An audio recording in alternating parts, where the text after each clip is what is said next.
I'm Jessica Miller, 32 years old, and I never imagined that finding my husband's wedding ring in my sister's purse would be the moment I realized I owned a $2 million house that was about to become his worst nightmare. The ring wasn't just sitting there innocently either, it was nestled between birth control pills and a hotel keycard from the Four Seasons, where apparently my marriage had been dying while my sister was busy planning her future with my husband.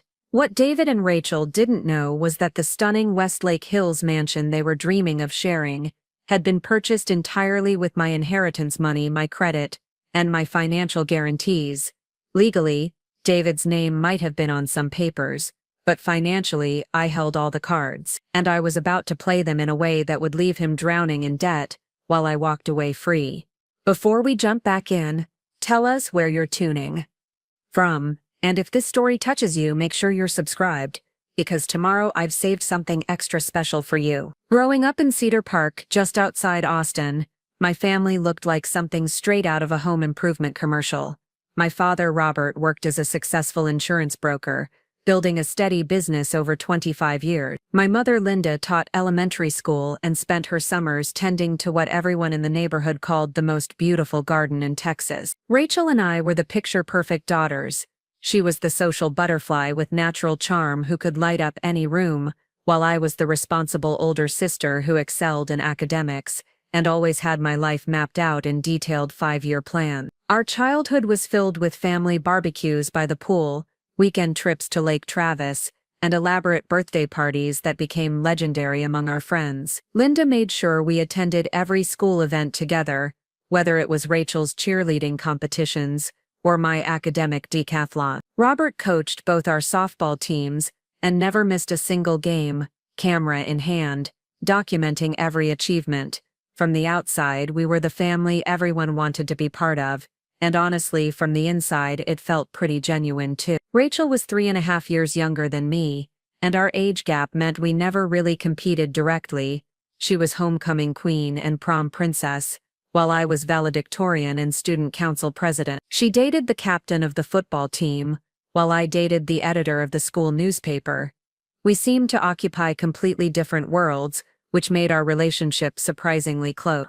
I was protective of her, always ready to help with homework or boy problems, and she looked up to me as the sister who had everything figured out.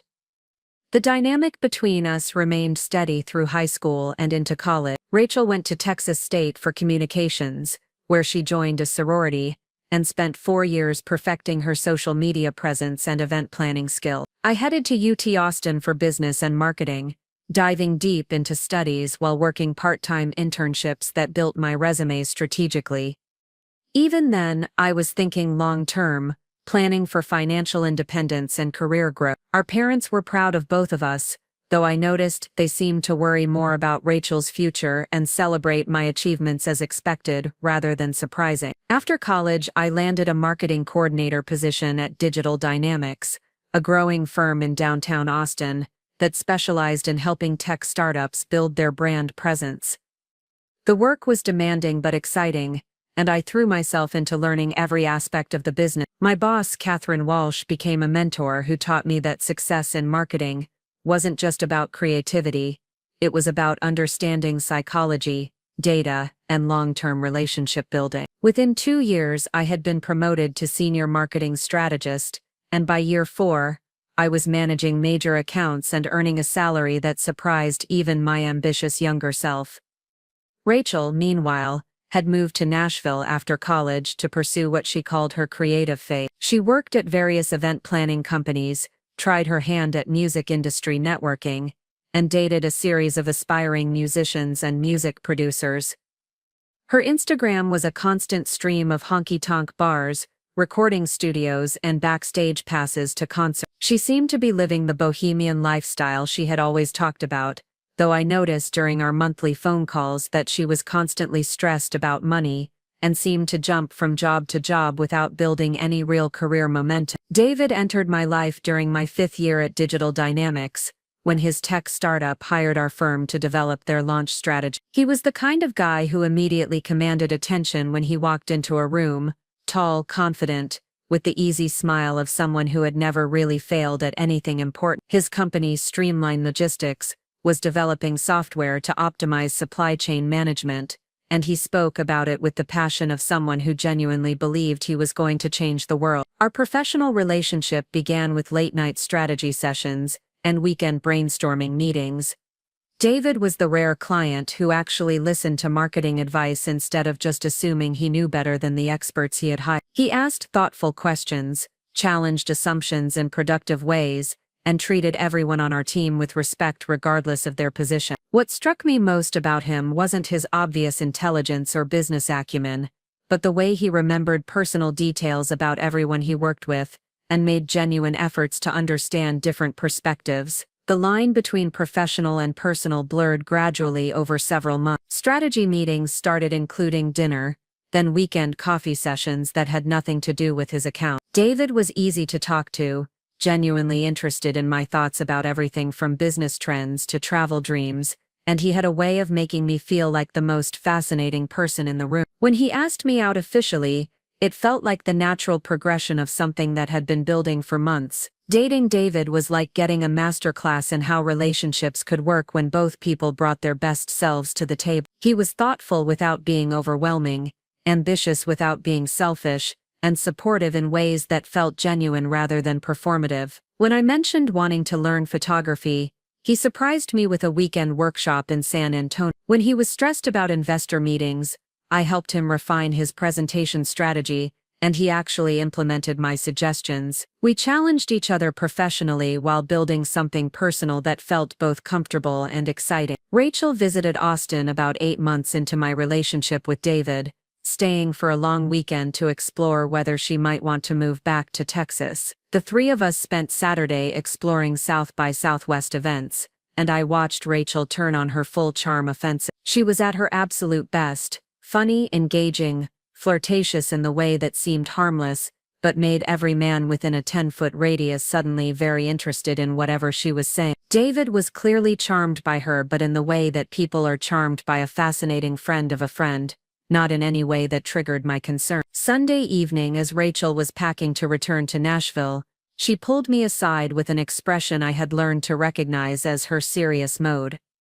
She told me that David seemed wonderful and that she could see how happy I was, but she wanted to make sure I was being careful with my heart. It struck me as oddly protective advice coming from someone who had never been in a relationship that lasted longer than 6 months, but I appreciated the sentiment.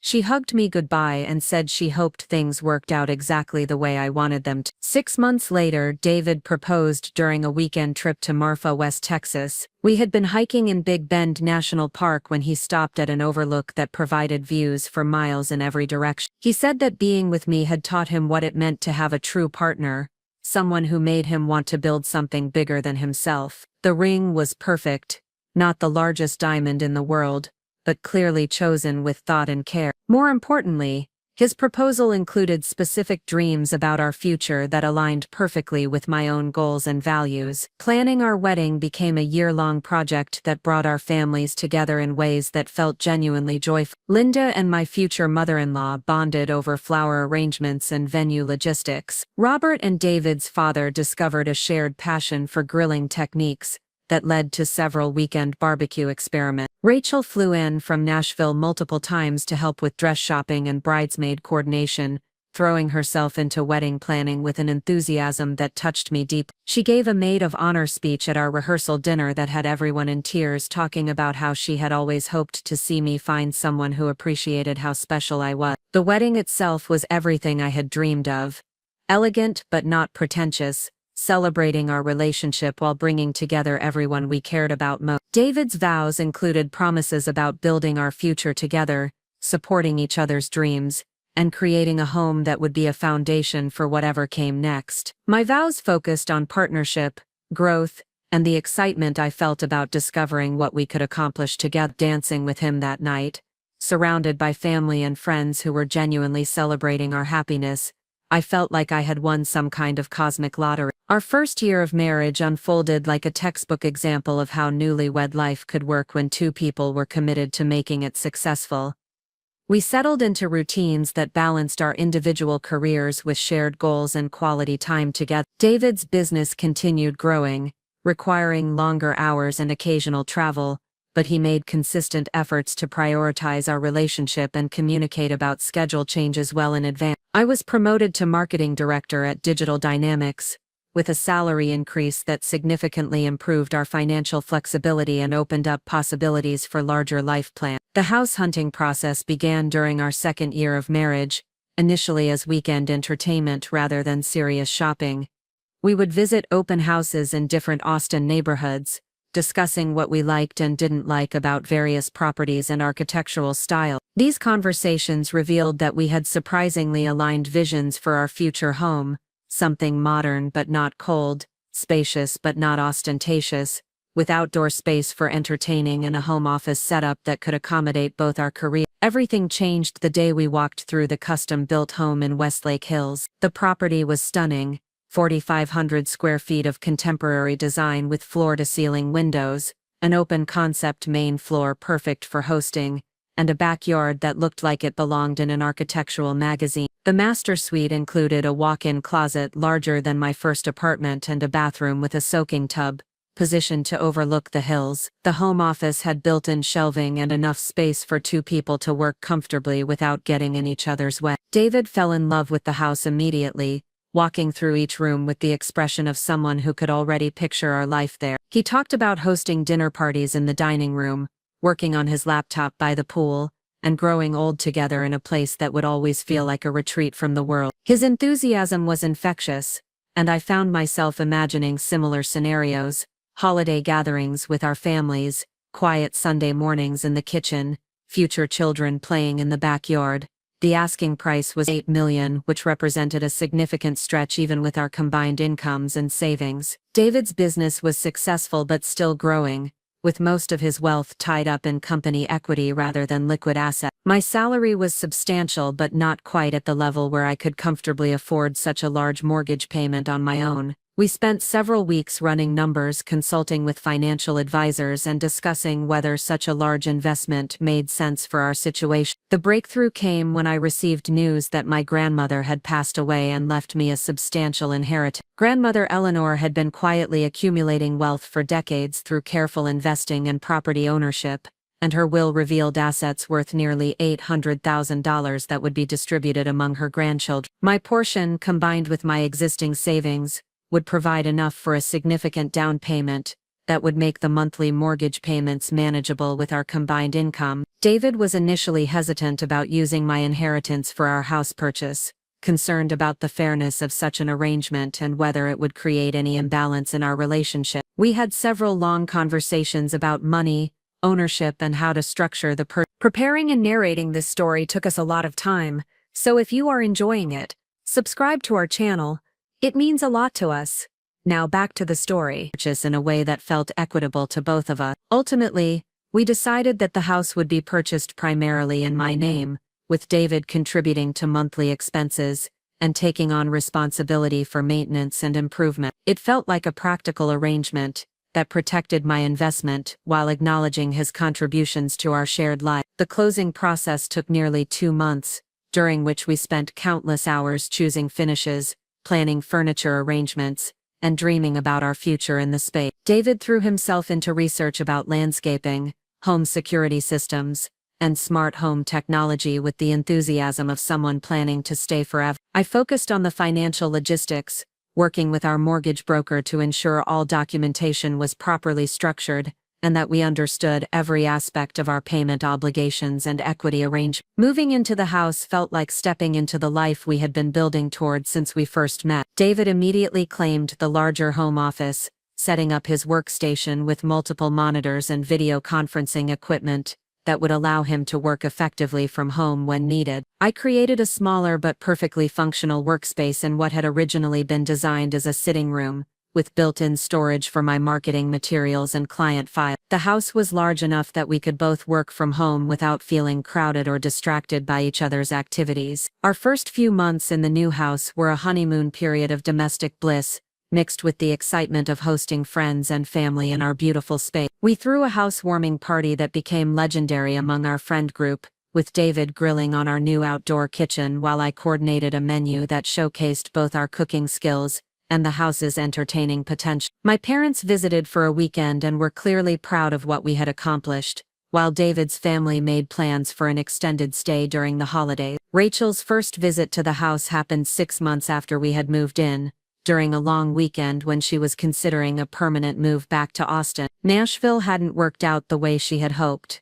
The event planning industry there was oversaturated, her romantic relationships had consistently failed, and she was feeling isolated from family and long-term friends. She arrived on a Thursday evening looking somewhat defeated but still carrying herself with the confidence that had always been her trademark. David and I had planned a weekend designed to show Rachel the best of Austin and help her envision what life might be like if she decided to relocate. Friday morning started with breakfast on our patio, where Rachel seemed genuinely impressed by the house and the lifestyle we had created. She complimented everything from the interior design choices to the view of the hills, asking thoughtful questions about the neighborhood and the local amenities. David gave her a full tour of the property, pointing out features and improvements with the pride of someone who considered the house a personal achievement. That evening we took Rachel to some of Austin's most popular spots: dinner at a rooftop restaurant downtown, drinks at a speakeasy in the Rainy Street district, and live music at the Continental Club. David was at his most charming, playing the role of tour guide and host with enthusiasm that seemed genuine. He made sure Rachel felt included in every conversation, asked about her experiences in Nashville, and offered helpful suggestions about Austin's job market and social scene. Watching them interact, I felt grateful to be married to someone who made such an effort to welcome my family and make them feel comfortable. Saturday brought more adventures around the city, including a visit to the South by Southwest interactive area, where David's business connections allowed us VIP access to several events. Rachel was in her element at these gatherings, networking with ease, and charming everyone she met with stories about Nashville's music scene and her event planning experience. David seemed impressed by her social skills and professional knowledge, mentioning several times how much she would thrive in Austin's creative and business community. Sunday evening, as Rachel prepared to return to Nashville, she seemed energized and optimistic in a way I hadn't seen from her in months. She thanked us repeatedly for the weekend, telling David how much she appreciated his efforts to show her around and help her understand Austin's possibilities. She pulled me aside to say that she could see why I was so happy and that David seemed like exactly the kind of partner she had always hoped I would find. Her enthusiasm about potentially moving to Austin felt genuine, and I encouraged her to seriously consider making the change. 3 weeks later, Rachel called to announce that she had decided to move back to Austin permanently. She had given notice at her Nashville job, broken her apartment lease, and made arrangements to stay with our parents temporarily, while she looked for her own place and searched for employment. The speed of her decision surprised me, but I was excited about having my sister nearby again, and looked forward to being able to spend more time together as adults living in the same city. Rachel's job search progressed more quickly than any of us had expected. Within 2 weeks of her arrival in Austin, she had landed a position as an event coordinator with a boutique marketing firm that specialized in corporate retreats and product launches. The job seemed perfect for her skills and personality, offering both creative challenges and networking opportunities that could lead to bigger things. David was particularly helpful during her transition, introducing her to several people in his professional network and offering advice about Austin's business culture and unwritten social rules. Her apartment hunt was equally successful,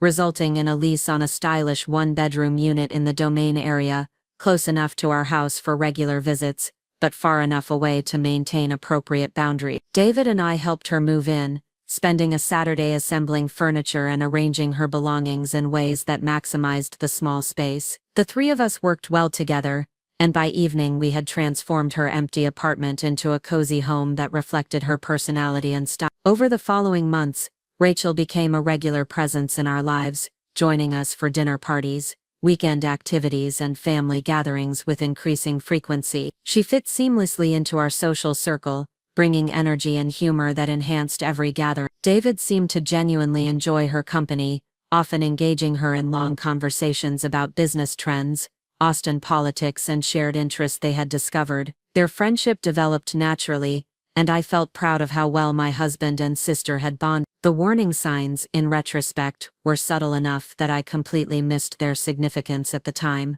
David began working later hours and traveling more frequently for business, changes that seemed reasonable given his company's continued growth and expansion into new markets. Rachel's social media post showed her exploring Austin's nightlife with new friends, attending events and parties that looked exciting and fun. Both of them seemed to be thriving in their respective situations, and I was happy to see two people I loved finding success and satisfaction in their new circumstance. What I didn't notice was how their individual schedules had begun to align in ways that created opportunities for private time together. David's business dinners often coincided with Rachel's networking events in the same areas of the city. His weekend work sessions occasionally happened while Rachel was running errands or meeting friends nearby. The overlap seemed coincidental, and I had no reason to suspect anything other than the normal rhythms of busy people living in the same metropolitan area. The discovery that would change everything happened on a perfectly ordinary Thursday afternoon in the most mundane possible location. I was standing in the checkout line at Whole Foods on 6th Street,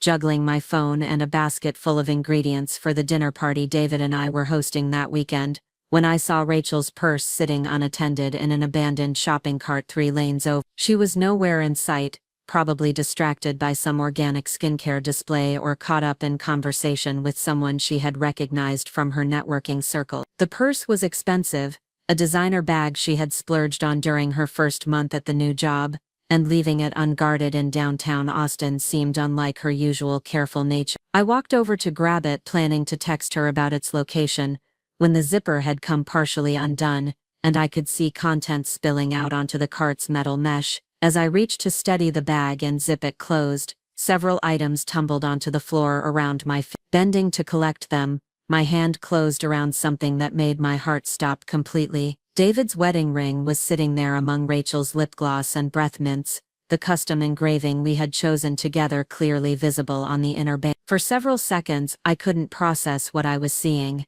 The ring should have been on David's finger, where it belonged, where it had been every single day since our wedding ceremony 2 years early. David never removed his ring, not for working out, not for cooking, not even when he was doing home improvement projects that might damage it. He had told me repeatedly that wearing it made him feel connected to me throughout the day, especially during business trips when we were apart. I stood there in the middle of Whole Foods, holding my husband's wedding ring while trying to understand how it had ended up in my sister's purse. The rational part of my mind scrambled for innocent explanations. Maybe David had asked Rachel to take it to a jeweler for cleaning or maybe it had fallen off somewhere and Rachel had found it, planning to return it as a surprise. Maybe there was some perfectly reasonable explanation that would make sense once I had more information. But even as I tried to convince myself there could be innocent reasons, other details were clicking into place with sickening clarity. Rachel had been acting slightly different lately, more secretive about her social plans and less forthcoming about how she spent her evening. David had been working late more frequently, often calling to say he would be home much later than expected. Their text exchanges, which I had occasionally glimpsed when David's phone was nearby, seemed to have become more frequent and longer than necessary for casual friendship. I dropped the ring back into Rachel's purse along with the other scattered items, zipped it closed, and placed it carefully back in the shopping cart. My hands were shaking as I returned to my own checkout line, mechanically going through the motions of paying for groceries while my mind raced through recent interactions and conversation. Every innocent moment between David and Rachel suddenly took on a different meaning,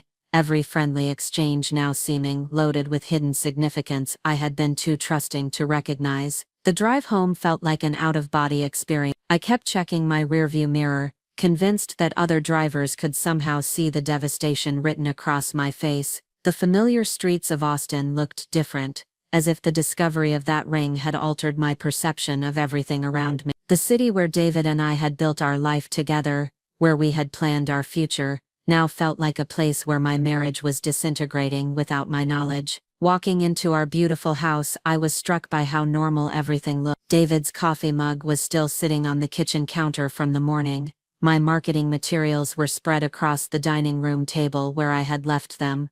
Our wedding photos smiled down from the mantel with the same happiness they had displayed yesterday. Nothing had changed in the physical space, but everything felt different because I now knew something I wished I could unknow. I called David's office, needing to hear his voice and hoping that somehow hearing him would restore my sense of normalcy. His assistant told me he was in meetings all afternoon and wouldn't be available until late evening. I texted him asking what time he expected to be home and received a response 2 hours later saying he had unexpected client dinners and wouldn't be back until after 10. The delay in his response, which I had never questioned before, now felt suspicious and calculated. Rachel called me that evening around 7, her voice bright and cheerful as she asked about weekend plans and whether I needed help with anything for the dinner party. I listened to her talk about her day at work, her plans for the evening, and her excitement about some new Austin restaurant she wanted to try, all while knowing that my husband's wedding ring was sitting in her purse. Her voice sounded exactly the same as always, carrying no hint of guilt or deception, which somehow made the betrayal feel even more complete. That night, when David finally came home after 11, I watched him carefully as he went through his usual routine of hanging up his jacket and checking his phone. He kissed me hello with the same warmth he had shown for months, asked about my day with apparent genuine interest, and told me about his client meetings with details that sounded convincing and consistent. If I hadn't found the ring, nothing about his behavior would have raised any red flags whatsoever, but when he washed his hands at the kitchen sink, I could see his ring finger was pale where his wedding band should have been. The tan line was clearly visible, proving the ring had been missing for more than just a few hours. When I casually asked about it, David looked down at his hand with an expression of surprise that seemed performative rather than genuine. He told me the band had been bothering him lately, feeling tight and uncomfortable, so he had taken it off during his workout that morning and forgotten to put it back on. The explanation sounded reasonable enough that I might have accepted it under normal circumstances, but I knew the ring wasn't sitting in his gym bag or on his dresser. It was in Rachel's purse, and there was no innocent reason for that particular combination of facts. I smiled and nodded, telling him I understood about jewelry becoming uncomfortable, while internally processing the reality that my husband was lying directly to my face with impressive ease and conviction. Sleep that night was impossible. I lay next to David, listening to his peaceful breathing and trying to reconcile the man I had married with someone who could deceive me so completely. Every shared memory from the past few months took on a different cast when viewed through the lens of betrayal. Romantic dinners where David had seemed distracted weren't about work stress, they were about another woman. Business trips that had lasted longer than expected weren't about complicated client negotiations, they were about stolen time with my sister. The next morning I made a decision that felt both terrifying and necessary. I needed to understand the full scope of what was happening before confronting either David or Rachel. If my suspicions were correct, I wanted to know exactly how long the betrayal had been going on, how serious it was, and what my options were for protecting myself both emotionally and financially. If I was wrong, which some part of me still hoped was possible, I wanted to avoid damaging relationships based on misunderstandings or circumstantial evidence. I started by paying attention to details I had previously ignored. David's phone habits, which had always been casual and open, had become more protective recently. He now took his phone with him into the bathroom, kept it face down during dinner, and seemed to clear his notifications more frequently than necessary. His schedule, which had been predictable for most of our marriage, had become increasingly flexible and subject to last-minute changes that always seemed to benefit his availability during evening hours. Rachel's behavior patterns were equally revealing once I knew what to look for. Her social media posts, which had always been frequent and detailed about her activities, had become more vague about locations and companions. Photos from restaurants and events were cropped to exclude other people, and her captions focused on the venues rather than the company. Her availability for family dinners and weekend activities had decreased, always with explanations about work events or plans with new friends whose names she mentioned but never described in detail. Their individual deceptions were sophisticated enough that I might never have noticed them separately, but together they created a pattern that became obvious once I understood what I was seeing. David's unexpected work dinners consistently happened on evenings when Rachel posted photos from upscale restaurants. His weekend business meetings coincided with Rachel's mysterious social plans that she described only in general terms. Their separate lies were choreographed to create alibis for shared time together. The confirmation I had been dreading came the following week, when I decided to drive past the Continental Club on a Thursday evening after David had told me he was having dinner with potential investors. Rachel had mentioned earlier that day that she was meeting friends for drinks, but had been vague about the location. I told myself I was just driving through the area for legitimate reasons, but the truth was that I needed to see for myself what was really happening. David's car was parked in the small lot behind the club, and through the window I could see him and Rachel sitting close together at a corner table, engaged in intimate conversation that looked nothing like casual friendship. They were holding hands across the table, leaning into each other's space in ways that spoke of physical familiarity and emotional connection. Rachel was wearing the dress she had borrowed from my closet the week before, claiming she needed something special for a work event. Watching them together, I felt the last of my denial crumble away. This wasn't a new development or a moment of weakness that could be forgiven and forgotten. Their body language spoke of a relationship that had been developing over time, with inside jokes and shared secrets, and the kind of comfort that comes from spending significant amounts of time together. They looked happy in a way that felt like a punch to my stomach, genuinely enjoying each other's company without any visible guilt or concern about the devastation their happiness was causing. I drove home in a state of numbness that felt like protection against the full emotional impact of what I had witnessed. The betrayal was now undeniable, but I wasn't ready to feel the complete weight of it yet. Instead, I focused on practical considerations about what would happen next, and how I could protect myself from the worst possible outcomes. My marriage was over, even if David and Rachel didn't know I knew that yet, and I needed to start making decisions based on that reality. That weekend's dinner party became a surreal exercise in pretending everything was normal while my world fell apart internally. David played the perfect host, charming our guests and making sure everyone felt welcome and entertained. Rachel arrived with a bottle of wine and a bright smile, complimenting the food and engaging in animated conversations with our friends, as if she hadn't been systematically destroying my marriage for months. Watching them interact in our home,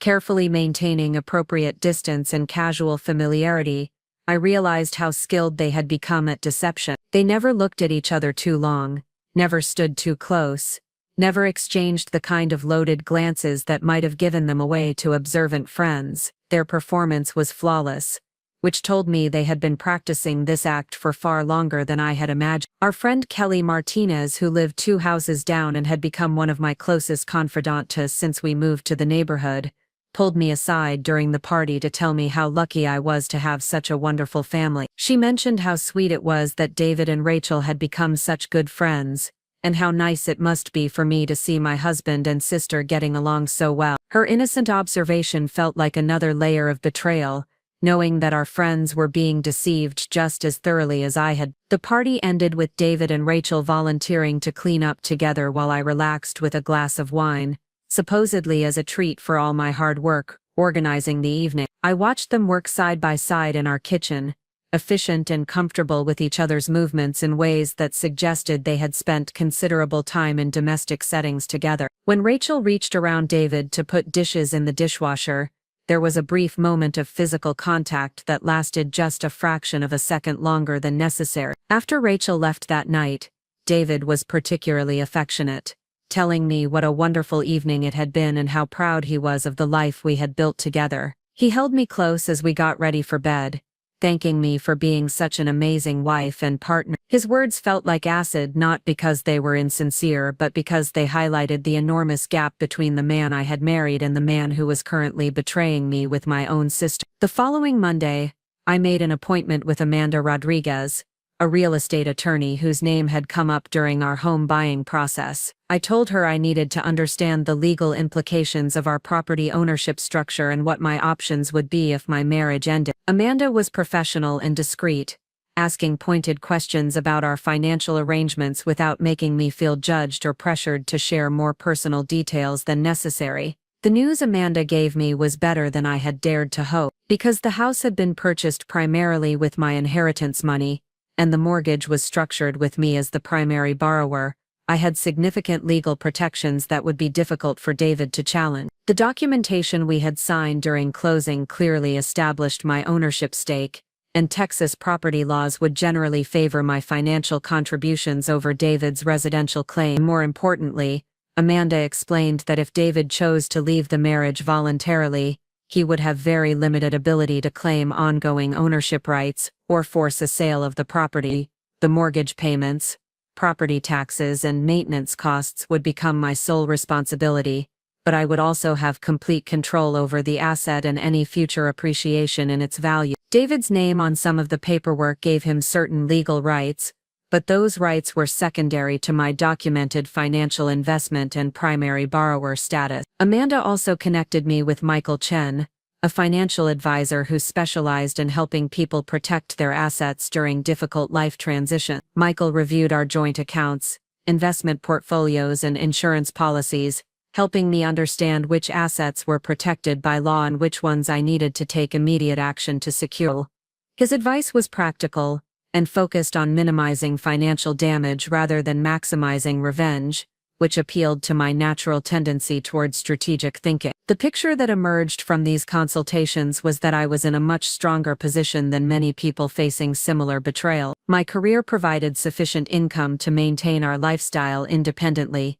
My ownership stake in our home was legally secure, and our financial arrangements had been structured in ways that protected my individual interests even within the marriage. David had benefited significantly from our relationship, but he had not become entitled to assets he hadn't contributed to acquiring. Armed with this knowledge, I began making subtle changes to protect myself financially while I decided how to handle the personal aspects of the betrayal. I opened individual accounts at a different bank, gradually transferring money that was unquestionably mine based on its sources and our previous agreements. I updated beneficiaries on life insurance policies and retirement accounts, removing David's automatic inheritance right. I secured personal documents and sentimental items that would be difficult to replace if they became casualties of a contentious divorce. Each protective step I took felt like a small act of reclaiming control over my life and future. David and Rachel had chosen to betray me, but they hadn't chosen the consequences of their actions. I was going to make sure those consequences reflected the reality of what they had done and the value of what they were losing. They wanted to be together, and I was going to make sure they got exactly what they were asking for, along with everything that came with it. The transformation in my perspective was gradual but profound. Instead of feeling like a victim of their deception, I began to feel like someone who had been given valuable information about people's true characters before making any irreversible mistake. David and Rachel had shown me exactly who they were when they thought no one was watching, and I was grateful to know the truth before wasting more years on relationships that were built on lies. My work became a refuge during this period, providing structure and purpose while my personal life underwent seismic shift. Digital Dynamics was in the middle of several major campaigns, and throwing myself into client projects gave me an outlet for my energy and a reminder of my professional competence and value. My colleagues noticed my increased focus and dedication, leading to expanded responsibilities and recognition that felt like confirmation of my worth independent of my merit. The irony wasn't lost on me that while my personal relationships were falling apart, my professional reputation was reaching new heights. I was building something meaningful and lasting through my own efforts and talents, while David and Rachel were destroying relationships and trust for the sake of stolen moments and secret meetings. Their choices were making them smaller and more deceptive, while my response was making me stronger and more independent. The evening I decided to stop pretending everything was normal came after David told me he would be working late again. The fourth time that week he had found reasons to avoid coming home for dinner. I called his office after business hours and spoke with the night security guard, who confirmed that David's car wasn't in the parking garage, and that most of the building had been empty since 6 o'clock. The casual nature of his lie, delivered without hesitation or apparent guilt, crystallized my understanding that our marriage was already over in every way that mattered. Rachel texted me that same evening, asking if I wanted to meet for lunch the next day to discuss plans for our mother's upcoming birthday celebration. Her message was warm and sisterly, full of enthusiasm about creating a special day for Linda and suggestions for gifts and activities. Reading her words, knowing that she was probably with David at that very moment, I felt the last of my emotional attachment to our sibling relationship dissolve into something harder and more resolved. I had spent enough time gathering information and protecting myself financially. Now it was time to decide exactly how I wanted to handle the confrontation that would end my marriage and transform my relationship with my family forever. David and Rachel thought they were managing a secret that gave them power over my emotions and future. They were about to discover that knowledge worked both ways,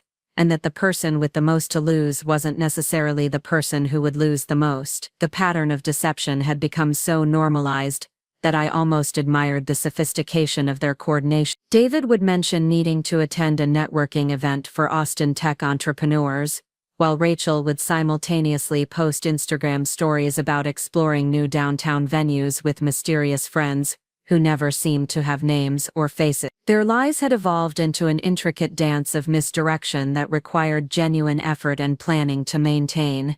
What made their betrayal particularly insidious was how they had weaponized my own trust and generosity against me. When David asked to use my car for a weekend business trip because his was having transmission problems, I handed over the keys without question. When Rachel needed to borrow my designer dress for what she claimed was an important work function, I encouraged her to take whatever she wanted from my closet. They were using my resources to facilitate their affair while looking me in the eye and accepting my help with expressions of grateful appreciation. The financial implications of their deception were becoming clearer as I paid closer attention to our spending pattern. David's business dinner expenses had increased dramatically over the past 6 months, with receipts showing meals for two at romantic restaurants that seemed inappropriate for client meetings. His travel expenses included hotel charges in cities where he claimed to have day-long meetings, suggesting overnight stays that had never been mentioned in our conversations about his work schedule. Credit card statements revealed charges at jewelry stores, florists, and boutique shops that David had never mentioned and whose purchases had never appeared in our home. When I asked casually about a $300 charge at a high-end lingerie boutique, David claimed it was a mistake that would be reversed, but the charge remained on our account for weeks afterward. The financial evidence painted a picture of a man who was spending our money to court another woman while maintaining the facade of a devoted husband. Rachel's sudden financial stability also raised questions I should have asked months earlier. Her new job paid well but not well enough to support the lifestyle she had been maintaining since moving to Austin. Designer handbags, expensive dinners, weekend trips to surrounding cities, and a wardrobe that seemed to expand weekly all suggested income sources beyond her legitimate employment. When I complimented her on a beautiful necklace she was wearing during one of our family dinners, she became evasive about where she had acquired it, claiming it was a gift from a friend she preferred not to discuss. The most painful realization was understanding how they had manipulated our family gatherings to facilitate their relationship. Sunday dinners at our parents' house, which had always been sacred family time, had become opportunities for David and Rachel to be in the same space without raising suspicions about their connection. They would arrive separately, maintain appropriate distance during the meal, but find excuses to step outside together, or volunteer for kitchen duties that gave them private conversation time. Our parents had been unknowing accomplices to the affair, frequently commenting on how wonderful it was that David and Rachel had developed such a close friendship. Linda would beam with maternal pride when David offered to help Rachel with apartment hunting or job networking, praising him for being such a supportive brother-in-law. Robert would joke about gaining a son and keeping a daughter when Rachel moved back to Austin, not realizing that his words described a more literal situation than he intended. The manipulation extended to our shared friend groups, who had been carefully trained to accept David and Rachel's frequent presence in each other's company as natural family closeness. At parties and social gatherings, they would work the rooms separately but reconvene periodically for conversations that looked like casual family interaction to outside observers. Their public behavior was so carefully calibrated that our friends saw exactly what David and Rachel wanted them to see while remaining completely unaware of the deception happening in plain sight. Kelly Martinez, my neighbor and closest friend in our Westlake Hills community, had become an unwitting source of information about David and Rachel's activity. During our regular morning walks, she would mention seeing David's car in unusual places around Austin or running into Rachel at restaurants and events where she claimed to be with work colleagues. Kelly's innocent observations were puzzle pieces that helped me understand the scope of their coordination and the frequency of their secret meetings. The breaking point came when I discovered they had been using our house for their affair during my business trip. I had traveled to Dallas for a 3-day marketing conference, trusting David to maintain our home and handle his work responsibility. Rachel had posted social media updates suggesting she was spending the weekend with college friends who were visiting Austin, providing her with an alibi for being unavailable to family and friends. Returning home a day early due to a canceled workshop session, I found evidence that made denial impossible.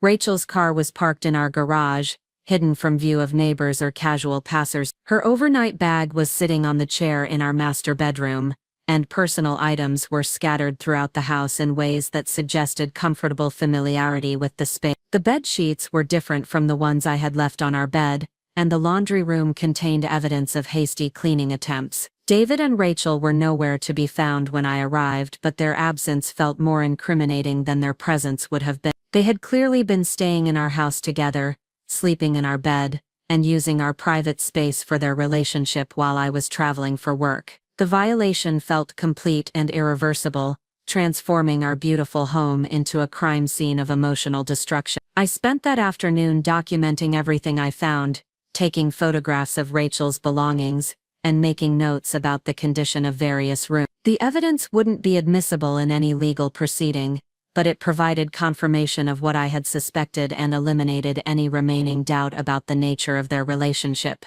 They weren't having an emotional affair or struggling with temptation they couldn't resist. They were conducting a full relationship that included domestic intimacy in the space I had created for my marriage. When David and Rachel returned that evening, apparently having received notification that I was home early, their surprise seemed genuine, but their explanations felt rehearsed. Rachel claimed she had stopped by to water plants while I was away and had decided to stay overnight rather than drive home late after having wine with dinner. David supported her story, adding details about inviting her to stay when he returned from his own business meetings, and found her already there. Their coordination was flawless, but the story had obvious holes that revealed its fictional nature. Rachel had no key to our house, so David would have had to let her in initially. Her overnight bag suggested planned accommodation rather than spontaneous plant water. Most damning, David's claimed business meetings had supposedly kept him out until late evening, but his car showed evidence of recent long-distance driving that was inconsistent with local client visits. Standing in our kitchen,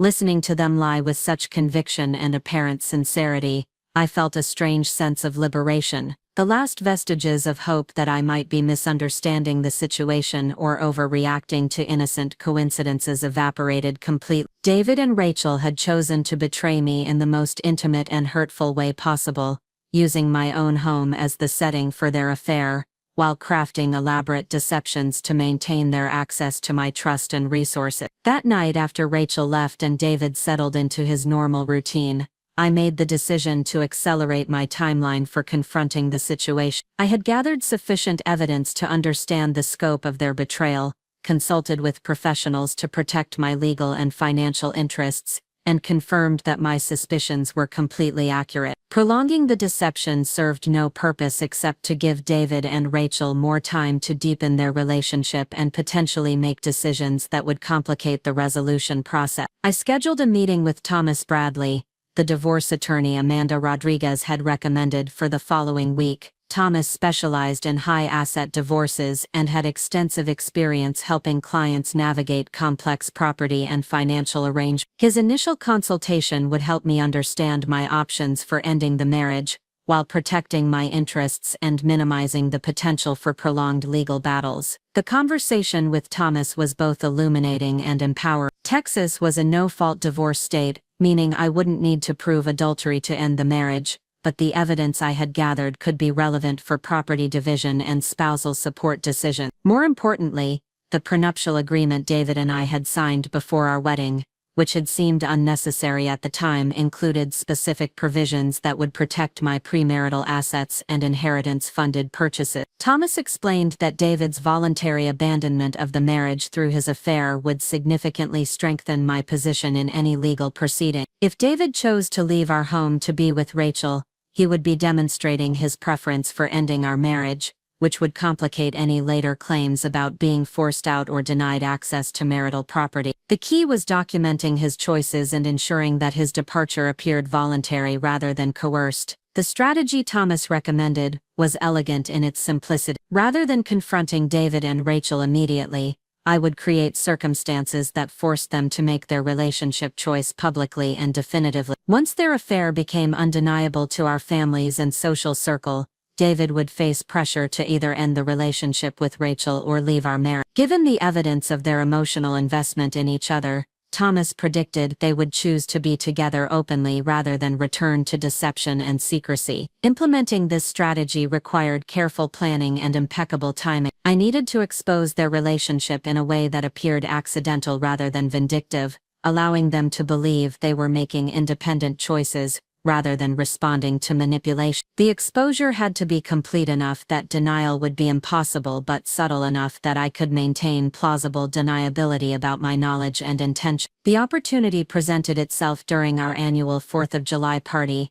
a tradition David and I had established during our second year of marriage. The celebration had grown each year, becoming a significant social event that brought together our family, friends, neighbors, and professional colleagues for an afternoon of barbecue, pool activities, and fireworks viewing from our backyard. This year's guest list included nearly 50 people, creating the perfect audience for the kind of public revelation that would make private denial impossible. Rachel had volunteered to help with party planning and preparation, offering to coordinate decorations and manage the food service logistics. Her enthusiasm for the event seemed genuine, and I encouraged her involvement while carefully monitoring how she and David interacted during the planning process. Their collaboration was efficient and comfortable, suggesting they had worked together on similar projects before, which provided additional confirmation of their established relationship. The party preparations became an exercise in strategic positioning and careful observation. I documented every interaction between David and Rachel, noting when they spoke privately, how they divided responsibilities, and what kind of nonverbal communication passed between them. Their behavior was professional and appropriate when others were present, but the ease of their partnership was obvious to anyone who knew what to look for. 3 days before the party, I made a discovery that provided the perfect opportunity for orchestrating their exposure. While organizing David's home office to make space for party supplies, I found a hotel receipt tucked inside a business folder. The receipt was from the Four Seasons Hotel in downtown Austin, documenting a 2-night stay that had occurred during a weekend when David claimed to be attending a business conference in Houston. The dates coincided with a period when Rachel had told our family she was visiting college friends in San Antonio. The hotel receipt was significant, not just because it proved David had lied about his location, but because it represented the kind of expensive, romantic gesture that spoke to serious emotional investment rather than casual physical attraction. The Four Seasons was the most luxurious hotel in Austin,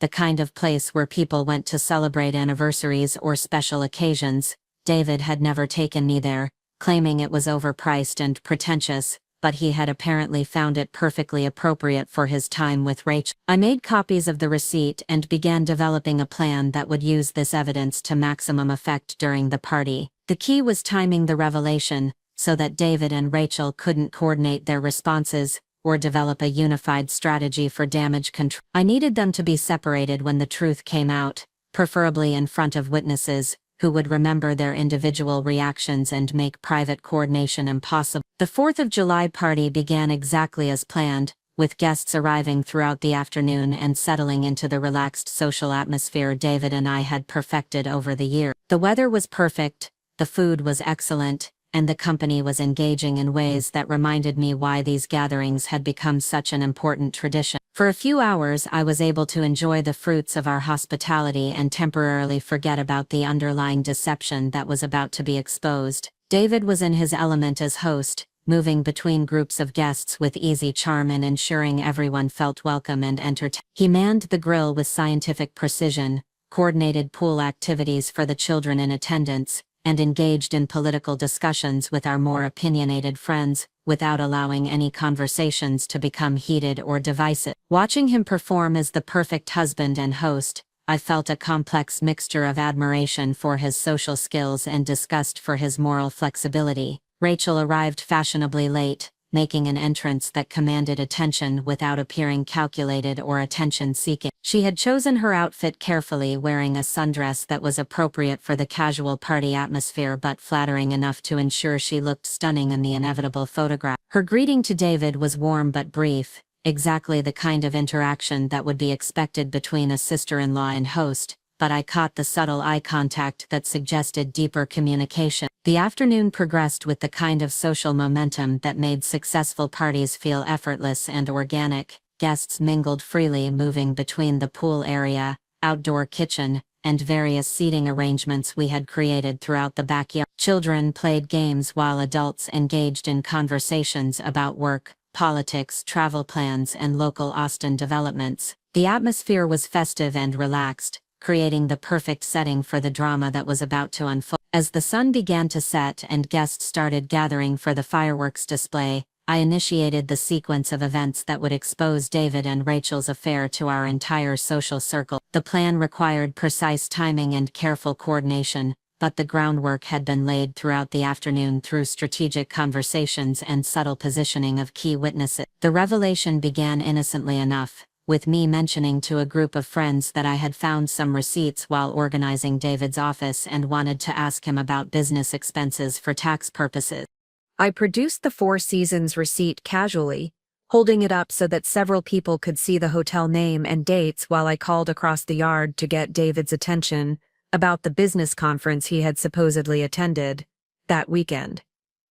David's reaction was immediate and telling. His face went pale when he saw the receipt, and his eyes darted quickly to Rachel's location across the yard before returning to me with an expression of barely controlled panic. He walked over to our group with movements that seemed forced and unnatural, clearly trying to buy time to formulate an explanation for documentation that contradicted his previous claims about his activities that weekend. The conversation that followed was excruciating and enlightening in equal measure. David's attempts to explain the receipt became increasingly desperate and incoherent as he realized that any story he invented would need to account for verifiable details that could be checked later. He claimed there had been a last-minute change in conference location, then suggested he had stayed in Austin for follow-up meetings, then tried to argue that the receipt belonged to someone else entirely. Rachel, who had been drawn into the conversation by the obvious tension and David's panicked glances in her direction, made the fatal mistake of trying to support his explanations with additional details. She mentioned that she had seen David in Austin that weekend, supposedly by coincidence, which contradicted her previous claims about being in San Antonio. When pressed for specifics about where and when this encounter had occurred, her story began to unravel as quickly as David's had. The group of friends around us grew larger as other party guests sensed drama and gravitated toward the conversation. Kelly Martinez, who had become increasingly protective of me over the months as she witnessed what she now understood were signs of marital problems, asked pointed questions that made it clear she suspected something more significant than business expense. Confusion. Other friends began sharing their own observations about seeing David and Rachel in places and circumstances that contradicted their official story. The moment of complete exposure came when Linda and Robert, who had been listening to the conversation with growing confusion and concern, demanded to know why both David and Rachel had been lying to the family about their weekend activity. The direct question from our parents eliminated any possibility of maintaining the deception, as continued lying would require David and Rachel to coordinate their stories in real time while surrounded by witnesses who were now actively skeptical of everything they said. David cracked first, his composure finally breaking under the combined pressure of my evidence, our friends' questions, and our parents' direct confrontation. He admitted that he and Rachel had been spending time together that they had kept private, but he tried to minimize the significance by characterizing their relationship as a close friendship that others might misunderstand. His explanation was pathetic and unconvincing, satisfying no one, and raising more questions than it answered. Rachel's confession was more complete and devastating, perhaps feeling that continued deception was impossible, or recognizing that partial truth would be worse than complete honesty. She admitted that she and David had fallen in love and had been having an affair for several months. Her words fell into the sudden silence of our backyard like stones into still water, creating ripples of shock and disbelief that spread throughout the gathered crowd. The immediate aftermath was chaos as our friends and family tried to process what they had just learned and decide how to respond to such a public revelation. Some guests began making excuses to leave early, clearly uncomfortable being present for such intimate family drama. Others lingered either from morbid curiosity or genuine concern for the various people involved. Linda burst into tears. Robert became visibly angry, and Kelly positioned herself protectively beside me as if expecting physical confrontation. For my part, I felt surprisingly calm and detached from the emotional storm swirling around me. The revelation was unfolding exactly as I had hoped, with David and Rachel exposed as liars and adulterers in front of the people whose opinions mattered most to them. Their relationship was now public knowledge, making it impossible for them to return to secrecy and deception. They would have to choose between ending their affair or ending their relationships with me and our family. The silence that followed Rachel's confession stretched on for what felt like hours, but was probably only seconds. I watched David's face cycle through emotions like a broken slideshow: panic, anger, resignation, and finally something that looked almost like relief. He had been carrying the weight of deception for months, and having it exposed, even in such a devastating way, seemed to lift some invisible burden from his shoulder. Linda was the first to break the silence, her voice shaking with a combination of heartbreak and fury that I had never heard from my mother before. She demanded to know how long the affair had been going on, whether they had planned this betrayal, and what they expected to happen now that everyone knew the truth. Her questions came rapid fire, each one landing like a physical blow on both David and Rachel, who stood frozen in the center of our beautiful backyard, surrounded by the wreckage of their carefully constructed lies. Robert's reaction was more controlled but equally devastating. He looked directly at David and told him that he had welcomed him into our family as a son, trusted him with his daughter's happiness, and considered him one of the most honorable men he had ever known. The disappointment in his voice was crushing, and I could see David flinch with each word as if he were being physically struck. Then, Robert turned to Rachel and said simply that he didn't recognize the woman standing before him, and needed time to understand what had happened to the daughter he thought he knew. Our friends began extracting themselves from the situation with varying degrees of awkwardness and efficiency. Some approached me with expressions of support and sympathy, offering help or simply expressing their shock at what they had witnessed.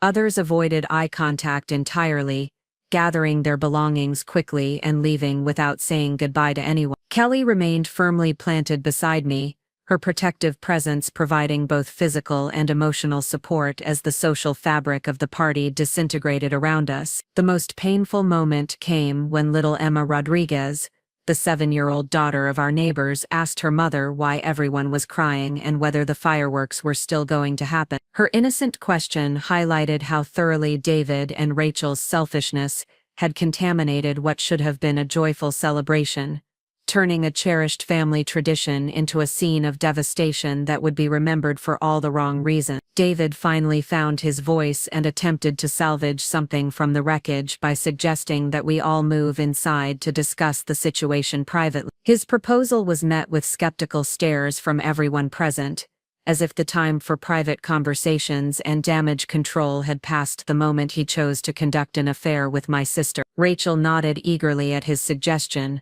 apparently still believing that the right combination of words and explanations could somehow minimize the consequences of their action. I declined their invitation for private discussion, stating clearly that I had no interest in hearing excuses, justifications, or plans for how they intended to manage their relationship going forward. My calm response seemed to surprise everyone, including David and Rachel, who had apparently expected me to be more emotional or volatile in my reaction to their betrayal. Instead, I told them that their affair had clarified several important things for me and that I would be making decisions based on that clarity rather than on whatever explanations they might offer. The remaining party guests departed quickly after that, leaving our immediate family standing in clusters around the backyard like survivors of some natural disaster. Linda and Robert huddled together near the pool, speaking in low, urgent voices about how to process what they had learned about their daughters. Kelly helped me begin cleaning up the remnants of what had been a beautiful party,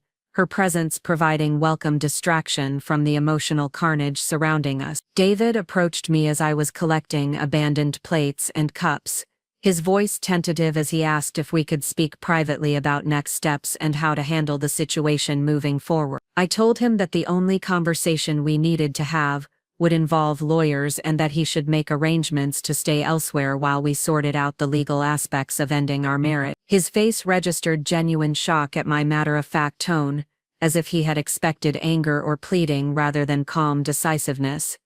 Rachel made her own attempt at reconciliation, following me into the kitchen where I was loading the dishwasher with mechanical precision. She began with an apology that sounded rehearsed and insincere, acknowledging that the affair was wrong but attempting to explain it as something that had simply happened, despite their best efforts to resist. Her explanation was insulting in its assumption that I would accept their lack of self-control as justification for months of deliberate deception and betrayal. When I didn't respond to her initial apology, Rachel escalated to emotional manipulation, crying as she told me that she never intended to hurt me and that her relationship with David had developed naturally despite their attempts to maintain appropriate boundaries. She claimed that they had tried to end things multiple times, but found themselves unable to deny their feelings for each other. Her tears felt performative rather than genuine, designed to elicit sympathy rather than express authentic remorse. I finally turned to face Rachel directly and told her that her explanation confirmed my understanding of the situation and my decisions about how to proceed. She and David were clearly committed to their relationship despite the cost to other people, and I respected their choice enough to remove myself as an obstacle to their happiness. My calm acceptance of their affair seemed to unsettle Rachel more than anger would have, and her crying intensified as she realized that her emotional appeal was falling on deaf ears. The conversation ended when I informed Rachel that she needed to leave our house immediately and that future communication between us would be handled through intermediaries until our family situation stabilized. She protested that we were sisters and that family relationships were more important than romantic ones, but her argument rang hollow given her choices over the previous month. I walked her to the front door and stood watching as she gathered her belongings from various rooms, ensuring that she didn't take anything that belonged to David or me. David made one final attempt at damage control as Rachel was leaving, suggesting that the three of us could work together to find a solution that honored everyone's feelings and minimized harm to our family. His proposal was breathtakingly naive, revealing a fundamental misunderstanding of the situation's reality and the permanence of the choices he and Rachel had made. I told him that the solution was simple: they could be together without any interference from me, but that would require ending our marriage and accepting the consequences of their decision. That night, after David had reluctantly agreed to stay at a hotel while we figured out next steps, I sat alone in our beautiful house and felt something I hadn't expected: relief. The months of suspicion, investigation, and strategic planning were over, replaced by clarity about the future and certainty about the steps I needed to take. David and Rachel had shown me exactly who they were when they thought no one was watching, and I was grateful to have that information before wasting more time on relationships built on deception. The following week brought a whirlwind of legal consultations, financial planning sessions, and difficult conversations with family and friends about how to move forward. Thomas Bradley proved to be exactly the kind of strategic advocate I needed,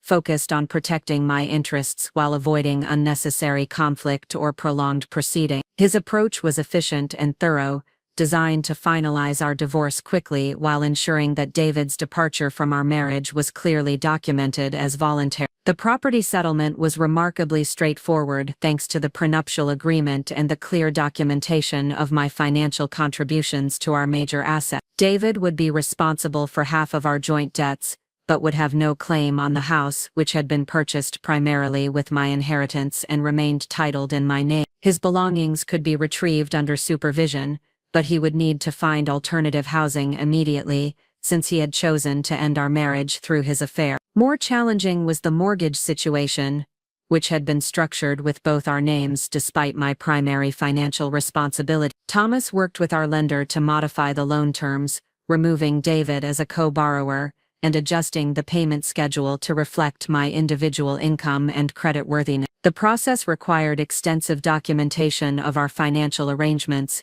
and David's voluntary departure from the marriage, but the lender was cooperative once they understood the circumstance. David's reaction to the divorce terms was a mixture of surprise and indignation that revealed how little he had considered the practical consequences of his affair. He seemed to have assumed that our shared history and his emotional attachment to our house would translate into ongoing financial rights and residential privileges. The reality that his infidelity had forfeited those claims was apparently something he hadn't fully considered during his months of deception with Rachel. His attorney attempted to negotiate more favorable terms, arguing that David had contributed to the household through maintenance work and utilities payments that justified some ownership stake in our property. Thomas demolished these arguments efficiently, presenting documentation that showed David's contributions were minimal compared to my mortgage payments, property taxes, insurance costs, and major home improvement. The prenuptial agreement we had signed specifically addressed such situations,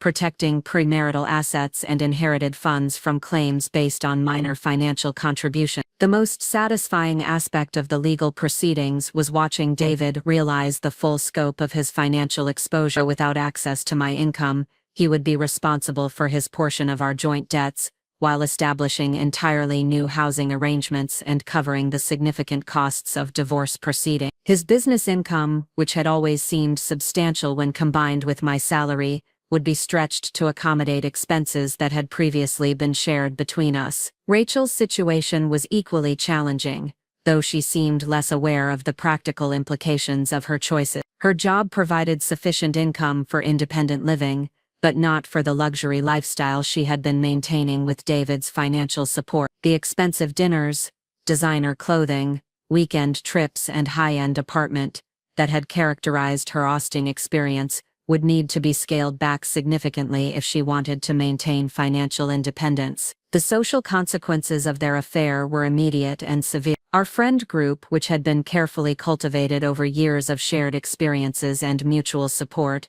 fractured along predictable lines. Some people remained neutral, attempting to maintain relationships with both sides, while avoiding taking positions on the affair itself. Others made clear choices about whose behavior they found acceptable, with the majority expressing support for me and disapproval of David and Rachel's action. Kelly Martinez became my closest ally during this period, offering both practical support and emotional encouragement as I navigated the complexities of ending my marriage. Her perspective as someone who had witnessed David and Rachel's deception firsthand was invaluable, providing confirmation that my suspicions had been justified and my responses were appropriate. She helped me understand that the affair had been obvious to careful observers, making me feel less foolish for having trusted people who were systematically betraying me. The impact on our families was devastating and long-lasting. Linda and Robert struggled to reconcile their image of Rachel as their beloved younger daughter with her behavior as an adulteress who had destroyed her sister's marriage. Their disappointment was profound and complicated by guilt about their own failure to recognize the signs of the affair despite spending significant time with both David and Rachel over the months it was developing. Linda's relationship with Rachel became particularly strained as she grappled with feelings of responsibility for raising a daughter capable of such betrayal. She questioned every parenting decision and family value they had tried to instill,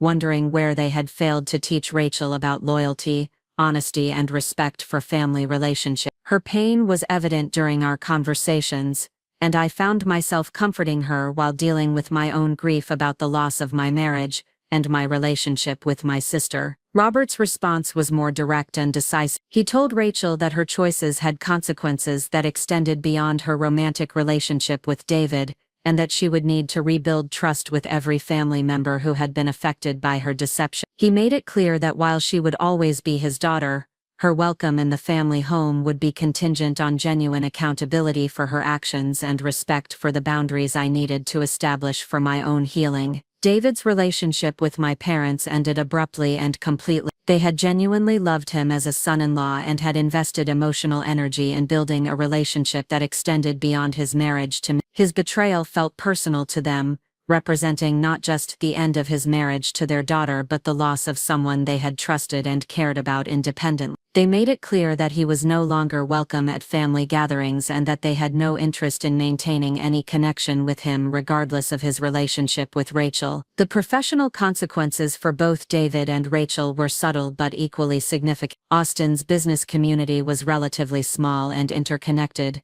making it difficult to hide personal scandals from professional contact. David's reputation for integrity and reliability, which had been important assets in his client relationships and business development efforts, was damaged by revelations about his personal conduct. Several clients questioned whether someone who would deceive his wife for months could be trusted with their business interests. Rachel faced similar challenges in her event planning career, which depended heavily on personal relationships and social connections within Austin's corporate community. Many of the networking contacts she had developed through David and me became unavailable once the affair became public knowledge. Her professional reputation was further complicated by questions about her judgment and reliability as potential clients wondered whether someone who would have an affair with her sister's husband could be trusted to manage their important events with appropriate discretion. The house became my sanctuary during this difficult period, a space where I could process the changes in my life without external pressure or unwanted contact from David and Rachel. The rooms that had once felt contaminated by their affair gradually transformed back into my personal retreat,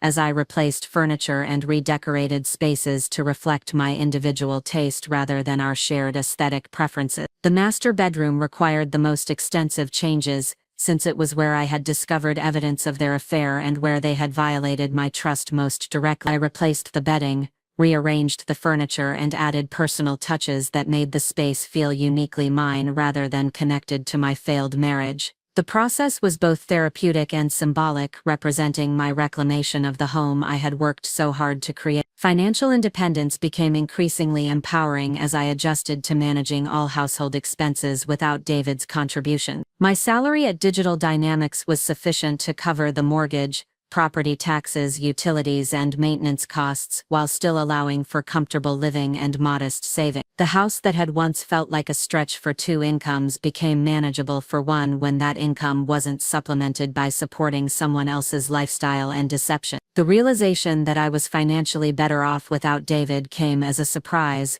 though it shouldn't have been given how much money he had been spending on his affair with Rachel. Without his business dinners, travel expenses, gifts for another woman and contribution to Rachel's lifestyle, my monthly budget showed significant improvement despite losing his income contribution. His presence in my life had been a financial drain disguised as partnership. 6 months after the divorce was finalized, I received an unexpected visit from Rachel, who arrived at my door looking tired and defeated in ways that suggested her new life wasn't meeting her expectations. She asked if we could talk about rebuilding our relationship and finding a way to move forward as sisters despite everything that had happened between us. Her request seemed genuine, but it was also clearly motivated by practical concerns about her social isolation and the practical challenges of maintaining her relationship with David. I listened to Rachel's apology and her explanations about how the affair had developed gradually despite their initial resistance to their attraction. She claimed that David had been unhappy in our marriage for some time and that their relationship had provided them both with emotional support they weren't receiving elsewhere. Her version of events painted their affair as an inevitable response to pre-existing problems rather than a deliberate choice to betray family relationships for personal satisfaction. When Rachel finished her explanation, I thanked her for her honesty and told her that I understood her perspective on the situation.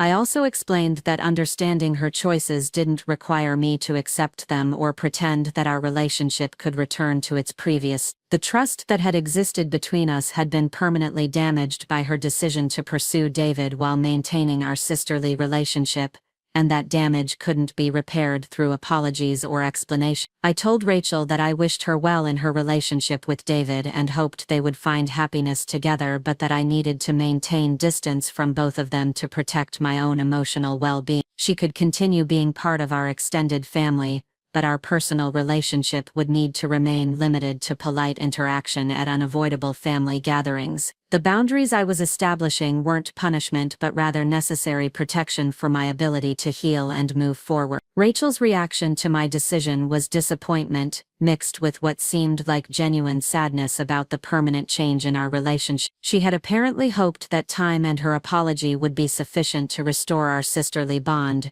not fully understanding that some betrayals create irreversible changes, regardless of the good intentions that might follow them. Her request for a second chance was heartfelt, but it was based on her needs rather than consideration of what would be healthy for me. David made his own attempt at reconciliation several months later, reaching out through mutual friends to suggest that we meet for coffee to discuss our relationship and possible friendship moving forward. His message indicated that he had been reflecting on his choices and wanted to take responsibility for his mistakes while exploring whether we could find a way to maintain some kind of positive connection despite our failed marriage. I declined his invitation politely but firmly, explaining through our mutual friend that I had no interest in maintaining any relationship with David, beyond the minimal contact required to finalize the remaining aspects of our divorce. His affair with Rachel had revealed fundamental character traits that made me question everything I had believed about him during our marriage,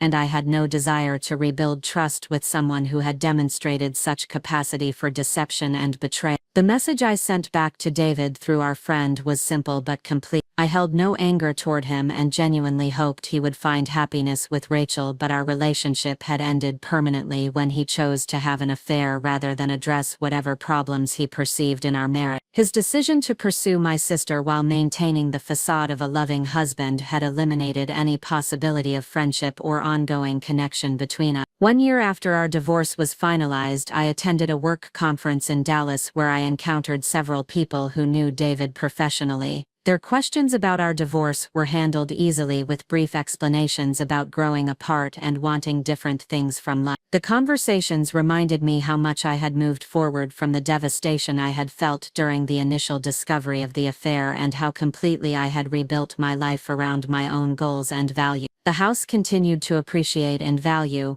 making my decision to retain ownership increasingly beneficial from a financial perspective. Property values in Westlake Hills had increased significantly since our purchase, meaning my equity in the home had grown substantially despite David's departure from the mortgage. The investment I had made with my inheritance had proven to be not just emotionally important, but financially strategic as well. More importantly, the house had become a symbol of my ability to create and maintain a beautiful life independently. The spaces that had once felt empty without David's presence were now filled with friendships, hobbies, and personal interests that reflected my individual identity rather than our shared merit. I had discovered aspects of myself that had been submerged during our relationship, and exploring those discoveries had been one of the unexpected benefits of becoming single again. Kelly and I developed an even closer friendship during my post-divorce period, spending time together in ways that revealed how much energy I had been investing in managing David's needs and maintaining our marriage at the expense of other relationships. Our conversations became deeper and more honest as I shared details about the affair and my process of rebuilding my life, while she provided perspective and encouragement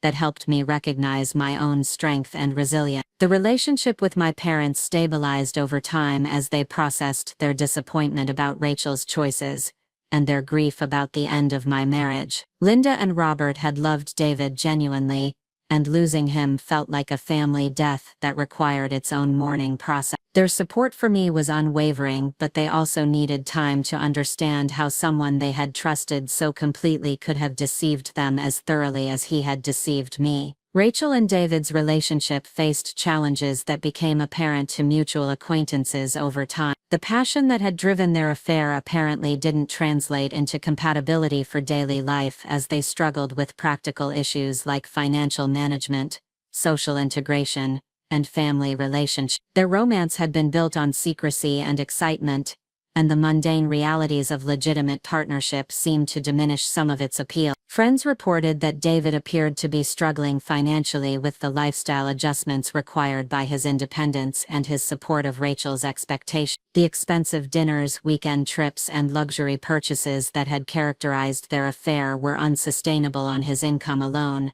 especially with the debt obligations from our divorce and his need to establish entirely new household systems without access to my resources. Rachel's career had suffered from the social consequences of their affair, limiting her professional opportunities and social connections in ways that affected both her income potential and her satisfaction with her Austin experience.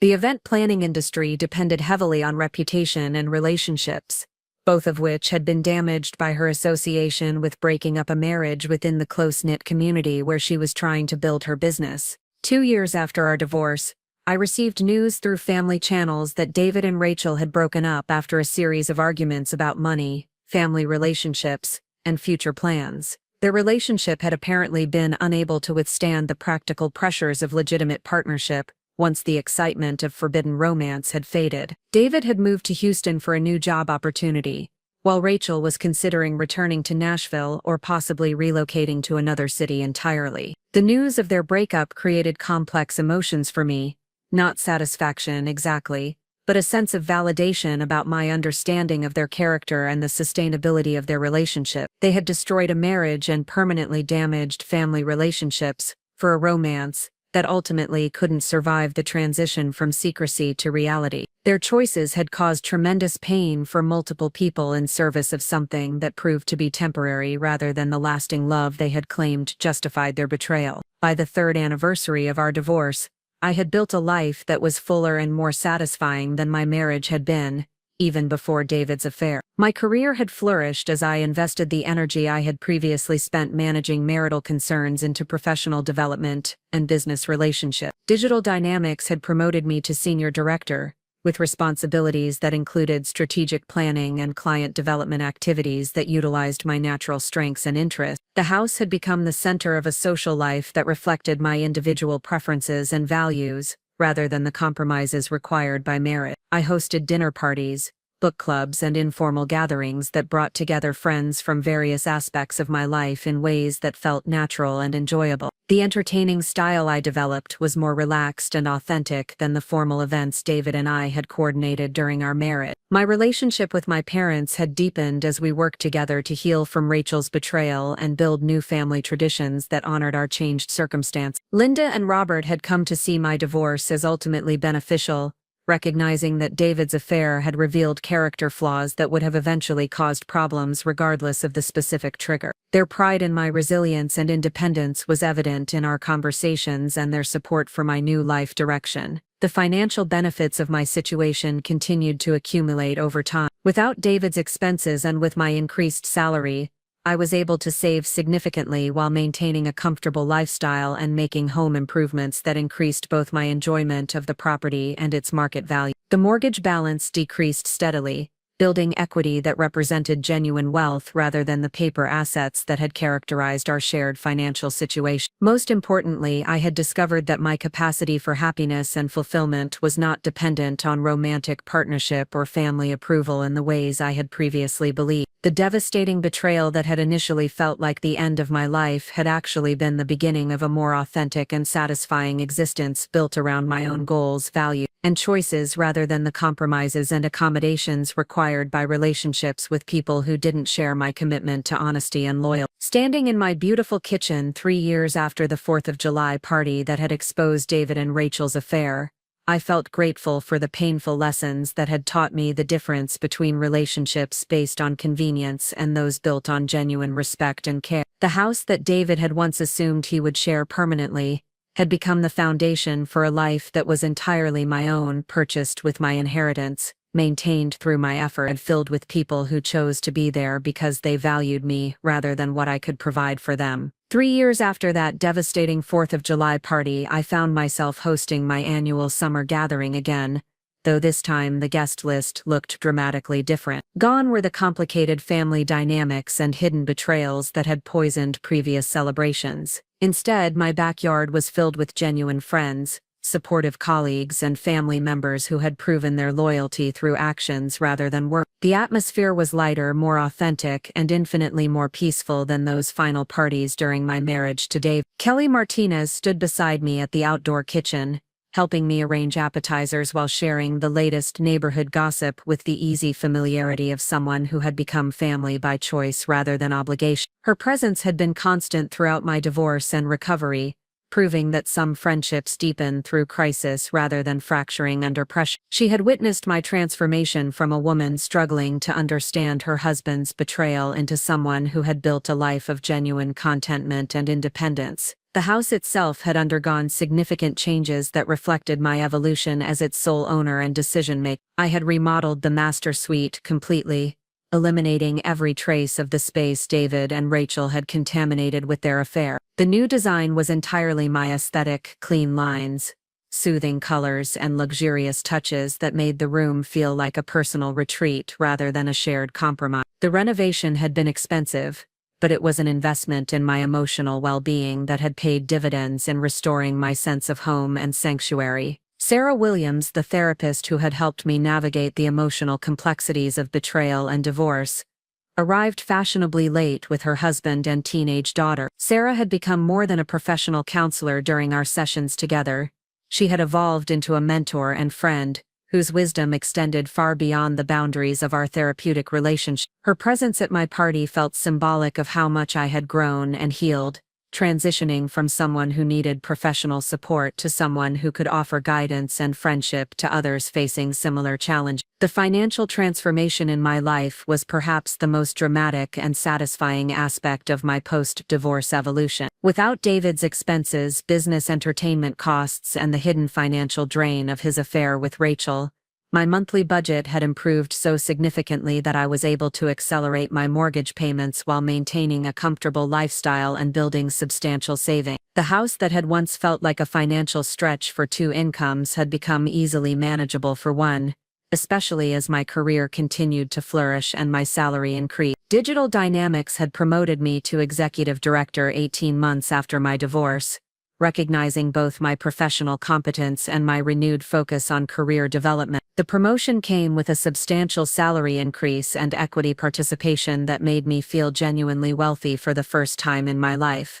My success at work was deeply satisfying, representing achievement that was entirely my own rather than dependent on anyone else's support or approval. The equity in my house had grown dramatically due to both mortgage payments and Austin's continued real estate appreciation. Property values in Westlake Hills had increased by nearly 40% since David and I had purchased our home, meaning my net worth had grown substantially even as I was eliminating debt and building liquid savings. The inheritance I had used for our down payment had proven to be one of the best investments I could have made, though I never could have predicted the circumstances that would make me its sole beneficiary. Amanda Rodriguez, my real estate attorney, attended the party with her family, bringing her expertise and friendship to a celebration that felt like a victory lap for the legal strategies we had implemented during my divorce.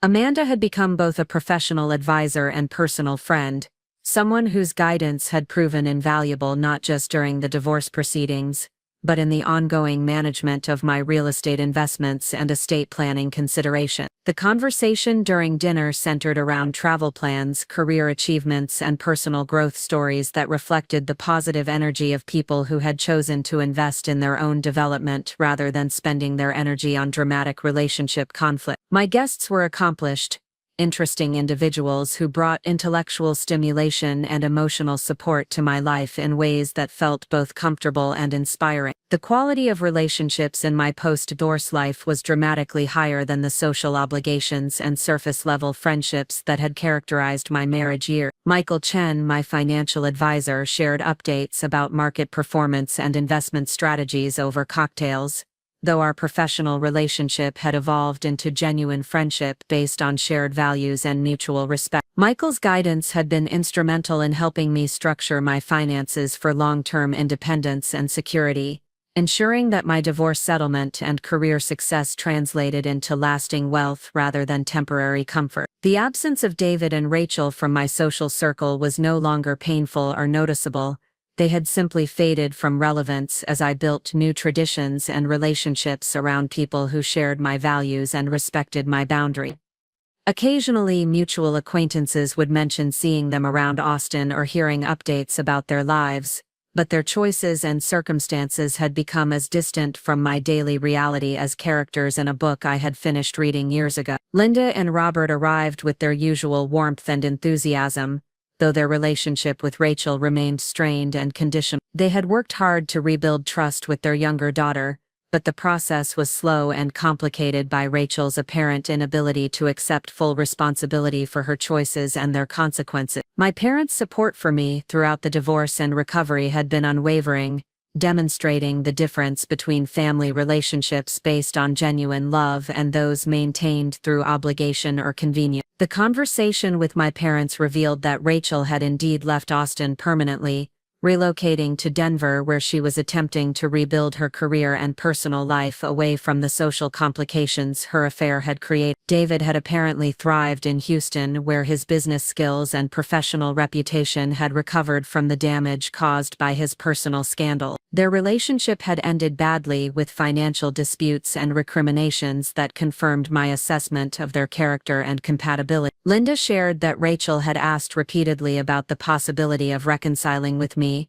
apparently believing that time and distance might have softened my position about maintaining boundaries between us. My mother's questions about my willingness to consider rebuilding our sisterly relationship were gentle but persistent, reflecting her natural desire to see her daughters reconnect despite the circumstances that had driven us apart. I explained to Linda that my decision to maintain distance from Rachel wasn't based on anger or resentment, emotions that had faded significantly over time, but rather on practical considerations about what kinds of relationships contributed positively to my life and well-being. Rachel had demonstrated her willingness to prioritize her personal desires over family loyalty and her capacity for sustained deception when it served her purposes. Those character traits made her an unsuitable candidate for the kind of close, trusting relationship I preferred to maintain with people in my inner circle. The conversation with my parents also revealed details about David's attempts to maintain contact with our extended family, apparently hoping to preserve some of the relationships he had valued during our marriage. His efforts had been politely but firmly rebuffed by family members who felt that his betrayal of me represented a betrayal of their trust and affection as well. The completeness of his social exile from our family network was gratifying confirmation that actions have consequences and that character matters more than charm when people make difficult decisions about loyalty and respect. Thomas Bradley, my divorce attorney, attended with his wife and shared updates about other cases that reminded me how fortunate I had been in the structure of my marriage and the timing of my discovery of David's affair. Many of his clients faced far more complex financial entanglements and custody disputes that extended their legal proceedings for years rather than months. My situation had been resolved quickly and definitively because of careful documentation, strategic planning, and David's voluntary departure from our marriage rather than attempts to fight for assets he hadn't earned. The legal landscape around divorce and property rights had evolved in ways that would have been even more favorable to my position if the proceedings had occurred later, but Thomas assured me that our settlement had been optimal given the circumstances and timeline of my case. His expertise had been crucial in protecting my interests while avoiding the kind of prolonged litigation that often accompanies high-asset divorces, especially those involving adultery and financial deception. As the evening progressed and guests settled into comfortable conversations around the pool and outdoor seating areas, I reflected on how dramatically my definition of success and happiness had evolved since my marriage ended. During my years with David, I had measured my life's quality primarily through the lens of our shared achievements and social status,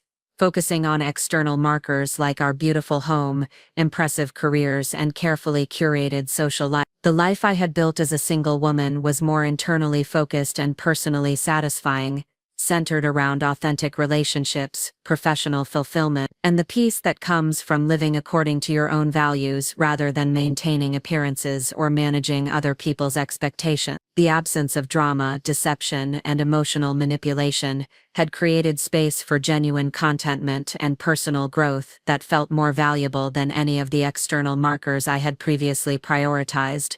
My friendship with Dr. Williams had introduced me to concepts about emotional intelligence and relationship patterns that had transformed my understanding of healthy boundaries and authentic connection. The work we had done together during my divorce recovery had equipped me with tools for recognizing and avoiding toxic dynamics, while building relationships based on mutual respect and genuine compatibility rather than convenience or shared circumstance. The professional success I had achieved since my divorce felt more meaningful and sustainable than the career progress I had made during my marriage, largely because it was based entirely on my own efforts and decisions rather than influenced by the need to accommodate David's schedule expectations or financial pressures. My focus and energy were completely available for career development, allowing me to pursue opportunities and challenges that might have been complicated by marital consideration. The house itself had become a symbol of female independence and financial empowerment that extended beyond my personal situation to represent broader principles about women's ability to create and maintain wealth independently. Friends and colleagues often commented on my beautiful home and asked for advice about real estate investments, career development, and financial planning strategies that could help them achieve similar independence and security. Kelly's daughter Emma, now 10 years old, had become a regular visitor who treated my house like a second home where she could swim, do homework, and enjoy the kind of adult attention and mentorship that enriched her development. Emma's presence reminded me that family could be created through choice and affection rather than just biological connection, and that my life was full of meaningful relationships even without marriage or children of my own. The impact of my divorce and recovery on my career had been entirely positive,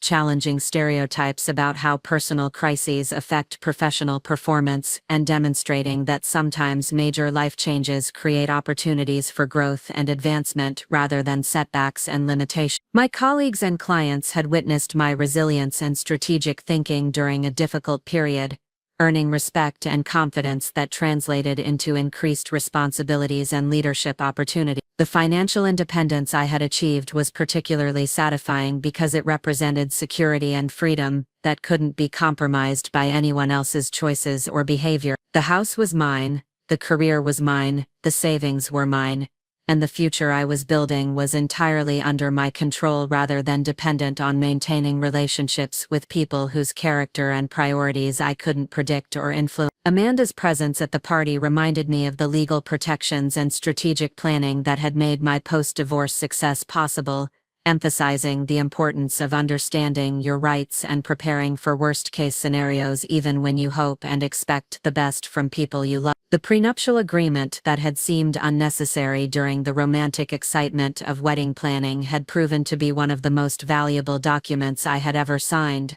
The absence of financial stress in my life was perhaps the most underrated benefit of my situation, eliminating the anxiety and conflict that money issues create in many relationships, while allowing me to make decisions based on personal preferences and long-term goals rather than immediate financial pressure. The mortgage payments that had once felt overwhelming were now easily manageable, and the prospect of owning my home outright within the next few years felt both achievable and exciting. As the party wound down and guests began making their departures, I found myself standing on my deck overlooking the pool and gardens, surrounded by the physical manifestation of dreams I had achieved through my own efforts and determination. The space was exactly what I had wanted when David and I first toured the house, but it had become something even better, a reflection of my individual taste and priorities rather than a compromise between different visions and preferences. The summer evening was perfect, with comfortable temperatures and clear skies that showcased the Austin Hill country views that had initially attracted us to the property. The outdoor kitchen where David had once grilled for our guests now served as my personal entertainment center,